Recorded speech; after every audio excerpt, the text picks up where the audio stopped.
এমন এক পৃথিবী যেখানে আপনার জীবনের প্রতিটি সিদ্ধান্ত গাণিতিক নির্ভুলতার সাথে আগে থেকেই ঠিক করা আছে, যাতে আপনার সুখ নিশ্চিত হয়।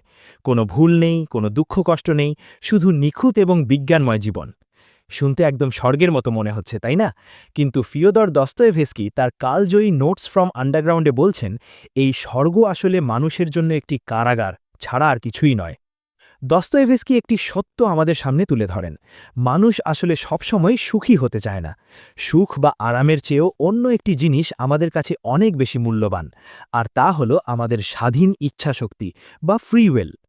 তিনি যুক্তি দেন, সমাজ যদি বিজ্ঞানের মাধ্যমে একটি নিখুঁত ক্রিস্টাল প্যালেস বা কাঁচের প্রাসাদে পরিণত হয়, যেখানে আমাদের সব চাহিদা সহজেই পূরণ হবে, তবুও মানুষ সেখানে বিদ্রোহ করবে। মানুষ ইচ্ছে করে বিশৃঙ্খলা তৈরি করবে, নিজের ক্ষতি করবে, শুধুমাত্র এটা প্রমাণ করার জন্যই যে সে কোনো যান্ত্রিক রোবট নয়, সে একজন স্বাধীন মানুষ। উপন্যাসের সেই বিখ্যাত আন্ডারগ্রাউন্ড ম্যান বা পাতালবাসী মানুষটি যেমন ক্ষোভের সাথে বলেছেন, মানুষ বোকা হতে পারে, কিন্তু যদি সে বোকা নাও হয়, তবে সে সাংঘাতিক অকৃতজ্ঞ। সে কেবল নিজেকে প্রমাণ করার জন্যই ধ্বংসাত্মক কিছু করে বসবে, শুধু এটা বোঝাতে যে মানুষ আসলে মানুষই, পিয়ানোর কোনো বোতাম বা কি নয়।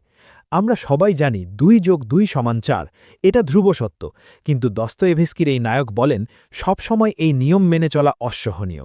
মাঝে মাঝে নিজের ইচ্ছায় 2+2=5 বলাটা বোকামি হতে পারে, কিন্তু সেই বোকামির স্বাধীনতাটুকু থাকাই মানুষের মনুষ্যত্ব।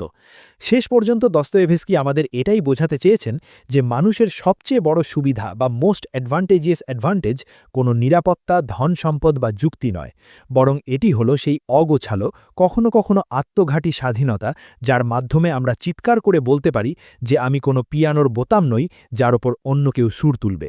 আমি মানুষ, আর আমার জীবনের সুর আমি নিজেই সৃষ্টি করব।